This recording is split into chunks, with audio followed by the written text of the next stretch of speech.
Hi, I'm Julie Schumann, the Membership Director for the Corpus Christi Chamber of Commerce, and this is the Coastal Bend View. Each month we will be visiting businesses and showcasing community partners that make Corpus Christi a great place to work, live, and play.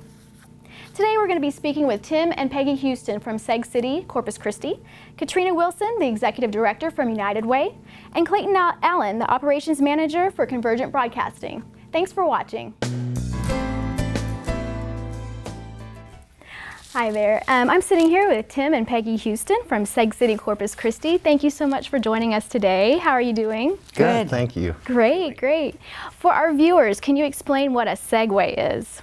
A Segway is a two-wheel personal transporter, technically. It's battery operated. It has only two wheels, which intrigues everybody. Everybody wonders how in the world does it stay up? How do you balance on it? It was invented by a gentleman named Dean Kamen, released for sale in 2002, so they haven't been out that long. And they're real fun little machine to run. And I can vouch for that because I've ridden one and they're great. So can you tell us a little bit how you got to Corpus? How the plan You can go ahead, Peg. began? Well, I always wanted to live on a coastal community, and we were just tired of the snow, and our parents had all passed away and our kids had graduated from college, and it was our time to live where we wanted to live, not just because we were born and raised in a community. And Tim had been here before and came back and said how gorgeous it was, and so we came down and looked, and I fell in love with it, put a bid on a house, we got it, and things happened fast after that. The rest is history, right? Mm-hmm. Well, when are your tours? When are you open for people to come out and tour? We're open 7 days a week, and basically you make reservations and I'll be there. Anywhere from, I've given tours at 7 in the morning to 7 at night. So you just make reservations and I'll fit you in. Well, very good. And what areas of Corpus do you tour? We're located at Lawrence Street and Shoreline Boulevard, which is right across from the Lawrence T-head. And we're at that intersection, and what we do for a tour is after a brief instruction out in front of the store, we'll go across to the seawall. We head north, we go all the way up past Bayfront Plaza, we head to the Art Museum, we ride around in the Water Garden a little bit, which is fun. We'll stop behind the History and Science Museum at the picnic tables there. We'll drink some water, we'll chat. We'll go around to the front of the History Museum up to the ship canal. We get lucky sometimes. Sometimes there's a ship going by. That's fun to see. Yeah, and then we ride two blocks south to Heritage Park. We ride around in Heritage Park a little bit, and if there's a house open, we might get off and tour it, which is really neat. And then we go back down to the seawall, and we ride down to Lawrence T-head, and we'll tour that T-head and come back. That's our 1 hour tour. It actually takes about an hour and 20 minutes, but that's the one I give the most. And then we have a 2 hour tour, which we do the whole seawall plus everything I mentioned. Well, very good. Well, I understand you had some celebrities visit your place of business recently. Can you tell us a little bit about that? We had a number of them, actually. More. The person that comes to mind is of course, the Clemens family lives in Houston, and they're always down here because Colby plays first base for our Hooks. And they love Segways. They come and do Segways all the time. A very nice family. And the three boys ride. Colby, he's got baseball to do, but yeah, that's a very nice family. And then we've had some TV celebrities that, not real well known, but they all love Segways. So, it's fun meeting people. I never know who's going to walk in that door. I really don't. The locals absolutely just love it. Yeah, they've seen the Bayfront before. Many of them have lived here, but I'm starting to understand how much they appreciate their city, and it's fun giving anybody a ride on a Segway. They really enjoy it. The Planets by Owen Hopkins. That is just awesome on that tour, to see the scale. And even Orion's Belt, a lot of people haven't didn't have a clue that lived here that those are those beautiful things that are up there, and it's the seawall is just absolutely beautiful, and every time we go we just have a blast with whoever comes through the door. And some people will say that's the most fun that they've ever had, and I feel sad for them because it's like, wow, this was really impressive, but it's that much fun. Oh, well, that's great to hear. And they laugh the whole time, and it, What a great business to be in. Yeah. You spread happiness through the It's city. fun. Yeah. It really it's is. just a good, clean family entertainment, and it's probably more than they expected. So, I think that's where, when they get off of it, that's what they're feeling. They're like, wow, this was a lot more fun than I even thought. Well, that's great to hear, definitely. Well, good. Do you have any age restrictions for little kids? How old? We try to keep around 14 years old, somewhere around there. We've let 13-year-olds tour and things like that, but on the upper end, we don't have any age restriction. I have had some people in their 80s do this, and they handle it very well. Well, if you want to learn more about Seg City, visit www.segcity.com or visit the Chamber website. And I'm going to hand it over to Becky Lopez. Hi, I'm Becky Lopez, Director of Administration at the Chamber of Commerce. I'm here with Katrina Wilson, the CEO, Executive Director of the United Way of Coastal Bend. Katrina, thanks for being with us today. Thank you for having me. A lot of people may have heard of the United Way, but can you tell us how the organization works? I sure can. A lot of times people hear about United Way and they immediately think of the NFL. Because during football season, what does everyone hear? They hear the football players talking about United Way and participating in United Way.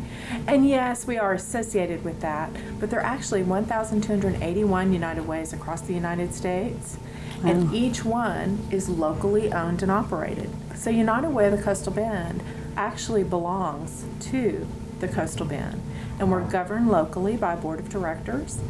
And the United Way here is an organization that is designed to really address the most pressing community needs. A lot of times when people hear about us, they think in terms of a fundraising organization, but that's just a part of what we do. It's an important part, but still just a part. Really and truly, what we do is we find out what are the priorities for our community, and we look at that, and we've identified the areas of education, income, and health, mainly because we believe that a quality education starting at birth leads to a good income that can support a family through retirement, and in turn, we all need our good health. So we tend to support organizations that are addressing those particular impact areas. That is important. Does the United Way have specific charities that you give to or focus areas? Well, we really redefined those focus areas just recently to shorten it to be that area of education, income, and health. And within each of those areas, we've identified nonprofit partners who address that particular focus area. For instance, in education, when we think of education, it's more than just our traditional school system. It's also those early childhood programs, our after-school programs where perhaps there's a mentor. We know that a child needs additional support in order to be successful in school. So we've identified, I think this year it'll be about 41 programs that we're who are all doing work in the areas of education, income, and health to try and improve our community. What a benefit for them. How do agencies become partners with the United Way?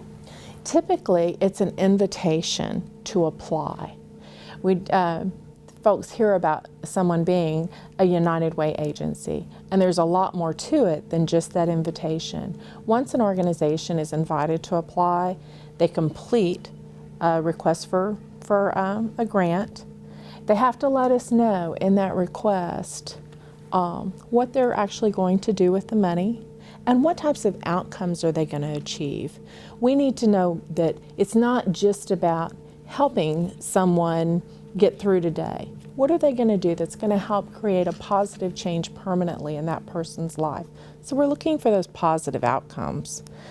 And when they complete that application, there's a group of donors, folks who actually give to United Way, who review those applications, determine if the program is worthy of receiving funding, and then they make recommendations to our board of directors that would, in turn, once that's approved, we can issue a grant and invite them to be a partner. Why should people give to United Way? You know, people will say, what is it that you do? And one of the main reasons that I really trust United Way is because we actually review every charity that we support. We know what their finances look like, we know what their governance looks like, we know what their programs are doing, and we know the outcomes of those programs. How are they really making a difference? That's important for us to know because United Way owes it to the donor. If you are going to entrust us with your gift to give back to the community, we're going to make sure that your gift is being used appropriately. Good. Right now, does the United Way have any campaigns going on? Yes, we do. You probably always have something going on. Actually, we really do. We work in a number of different areas. Right now, the biggest thing that's on our plate is what we call our workplace campaign. Many of the companies in the area run a United Way campaign. And at that time, what they allow is for United Way staff and volunteers to actually go and visit with their employees, let them know what's available through United Way, what a difference we are making in the community with the partners that we have, and then give them the opportunity to donate to United Way, usually through payroll deduction. And it's a real honor that companies let us do that, and it's also an honor that employees choose to participate. It's a lot easier, frankly, to give through payroll deduction because I might miss $100, but if I give it to you $2 a week, it's not too bad. Right, right. How about volunteers? Do you need volunteers? You know, we always need volunteers. We actually use the donors that I was speaking of that review the applications to help us determine how to award grants are actually volunteers. They're giving of their time to do that in addition to the dollars they always give us. And we also use volunteers during the campaign season to go out into different companies and meet with people to share the word of United Way. This last year, something I did want to be sure and tell you is that we just got in the numbers from the last grant, and in the prior year, United Way had served, I think it was about 79,000 people through the programs that we fund. This last year, we served over 49,000 more people. So there is a real need in our community. The up news of that is that at the same time that more people need our services, this last year we found that more people were willing, even during this difficult economic time, to support our services. Thanks, Katrina, for being here and for all the information. For more information on the United Way, go to www.uwcb.org. Thank you. I'm here with Clayton Allen, Operations Manager at Convergent Broadcasting. Welcome, Clayton. How are you doing today? Good. Thank you for having me on the show. Well, no problem. We're happy to have you. What's new over at Convergent? We've got a lot new. You know, we have 3 radio stations there. Classic Rock 104.5, we have The Planet 102.3, and now we have 107.3 Jake FM, which is our newest